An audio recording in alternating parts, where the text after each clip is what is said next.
శ్రావణ మాసంలో భాగంగా కౌతలం మండలం పరిధిలోని ఉరుకుంద గ్రామంలో వెలిసినటువంటి శ్రీ లక్ష్మీ నరసింహస్వామి వారోత్సవాల్లో భాగంగా మొక్కుబడులు చెల్లించుకునేందుకు వచ్చే భక్తుల నుంచి వ్యాపారస్తులు అధికంగా డబ్బులు వసూలు చేస్తూ ఇబ్బందులకు గురి చేస్తున్నట్లు ఆయా గ్రామాల భక్తులు వాపోతున్నారు.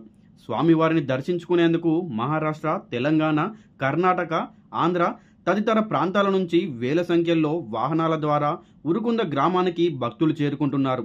అయితే ఈ వారోత్సవాలకు సంబంధించిన పాడిన టెండర్ల ధరల కంటే భక్తుల నుంచి వ్యాపారస్తులు అధికంగా డబ్బులు వసూలు చేస్తూ నిలువు దోపిడీ చేస్తున్నారు. దీంతో సామాన్య భక్తులు ఇబ్బందులకు గురవుతున్నారు. తలనీలాలు సమర్పించే దగ్గర ఒక వ్యక్తి టికెట్ 40 రూపాయలు మాత్రమే తీసుకోవాల్సి ఉంది. అయితే గుండు చేసిన తర్వాత ఒక భక్తుడి నుంచి 100 అధికంగా వసూలు చేస్తున్నారు.